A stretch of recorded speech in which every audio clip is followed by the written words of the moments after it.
Good evening, everyone. My name is Miss Jones. I am a 4th grade language arts teacher here at London Elementary, as many of you already know. And today I am creating this video to share with you some of the study habits and strategies and takeaways that I had from a previous webinar that the principal, Miss Tracy, had asked me to complete. But specifically, I would like to talk about how the different strategies meet the needs of the different students that I have in my own classroom and experiences that I've had as well as a student.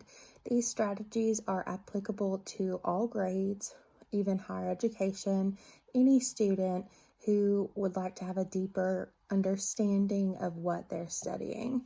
So specifically, my initial takeaways were they're not as extensive. Simple things such as repetition, spiraled instruction, those things are very important. As we all know as teachers, we do them in our everyday environment. However, they are very crucial. We often forget how important that they are. Some other takeaways that I had specifically with this webinar was meditation.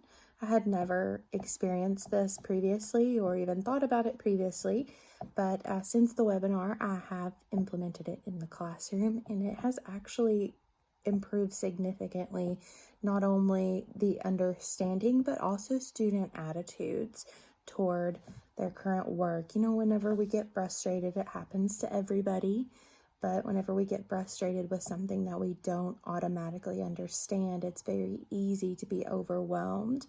And that meditation really helps students, and even myself as their teacher, it helps to focus and hone in on our own feelings, understand them, let them go, and approach things with a new attitude or a new outlook.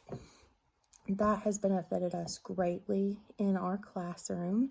And some of the other things that we discussed were explicit instruction, not discussed. Some of the other things that I took from the webinar were explicit instruction and active note-taking. I really enjoy doing our read-alouds with The Miraculous Journey of Edward Tulane. My students love the book. We're enjoying it very much. And we recently have experienced some disengaged students, but that's okay because we've remedied that, and I actually am going to send out a brief email later that will go into more detail. But I'm coming back to our current discussion. Note-taking in our read-alouds with the story maps has been great. I know some other things are like KWL charts or the Frayer method. I know that those things are applicable as well, but specifically with our classroom, I found that story maps work great. We're able to see the conflict and the different character evolutions and different subplots within the main plot going on, all the action, and especially dialogue. I know some of my students get lost in the dialogue, and so we have a dialogue chart where they're able to note a different person speaking so that they are able to keep track of that. And it really actually helps. It helps broaden their knowledge and helps them to have a deeper understanding of what's going on in our text. And it's really fun to interact with the text in that way. It's fun for the students and fun for me as their teacher.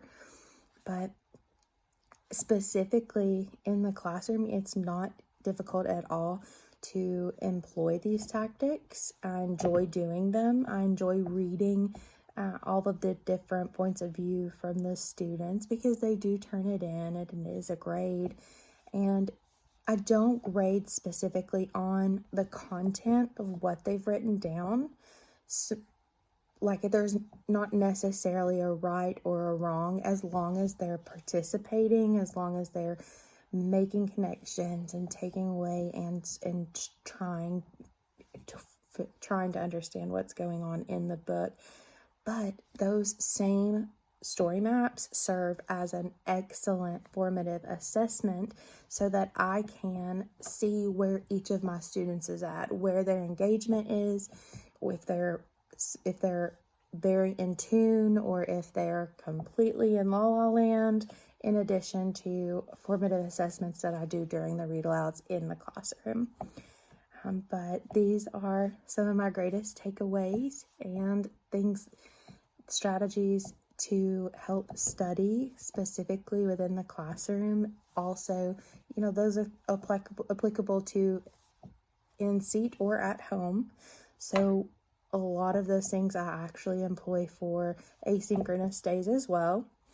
And especially the story map, it's very, very helpful for students and for me to be able to understand where each of my students is at and with their reading levels and their comprehension. And it's great for them to be able to see where that they've grown, how not just themselves as readers, but each of the individual characters.